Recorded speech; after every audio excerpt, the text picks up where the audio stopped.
আমি তোমাদেরকে মান দিয়ে পরীক্ষা করব, আমি তোমাদেরকে আমি জান দিয়ে পরীক্ষা করব। তোমাদেরকে আমি মান দিয়েছিলাম, তুমি কোন পথে আয় করেছিলে আর কোন পথে তুমি খরচ করেছিলে।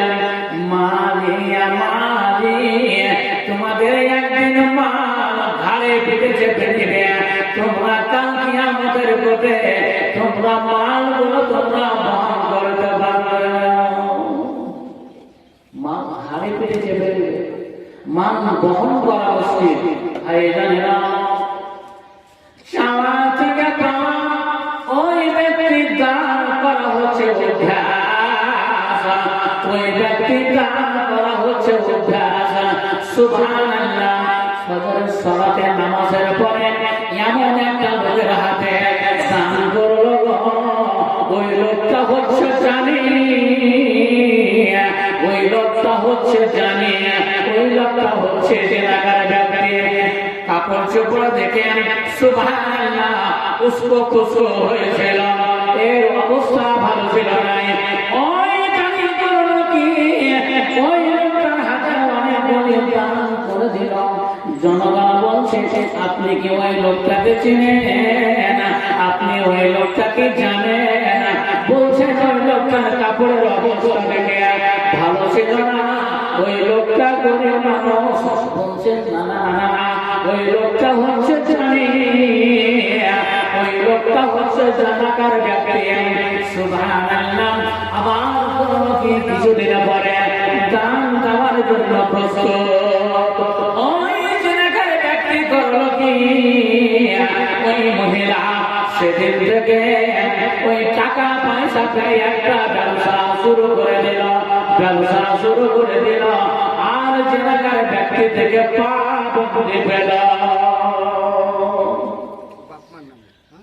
জেনাকার ব্যক্তি থেকে পাপ মুক্তি পেল। সেদিন থেকে তোবা ইস্তেগফার করে জেনা থেকে পাপ মুক্তি পেল।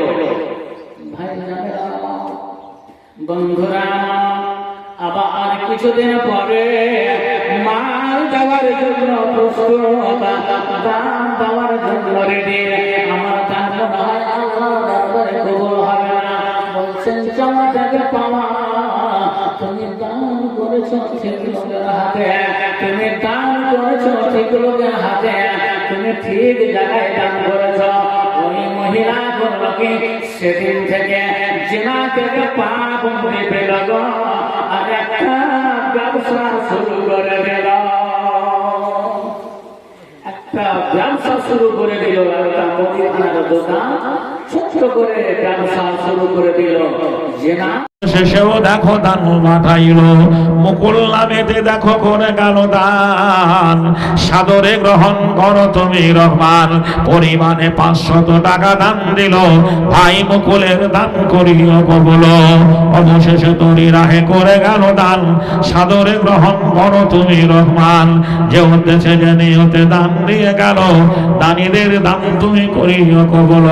মাতা পিতা তোমায় তরে কত ভালোবেসেছিল, এখন কেন তোমায় ছেড়ে কবর গ্রাহে গেল।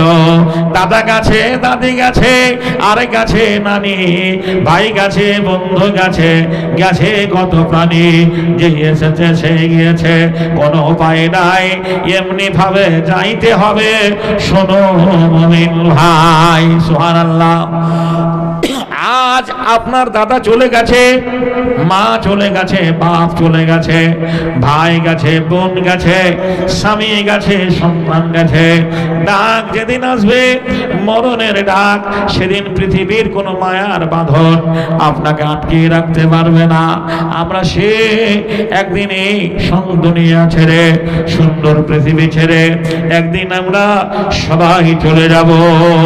মানুষ ঈদ উপলক্ষে ঈদের খুশি করার জন্য চেন্নাই আছে, কেরালায় আছে, বেঙ্গালুরু আছে, তারা ট্রেনে গেছে। এখান থেকে টোটোতে, বাসে গেছে লালবাগ, লালবাগ স্টেশনে ট্রেন ধরে গেছে শিয়ালদার, হাওড়া, তারপরে সেখান থেকে ট্রেন ধরে গেছে বেঙ্গালুরু, চেন্নাই।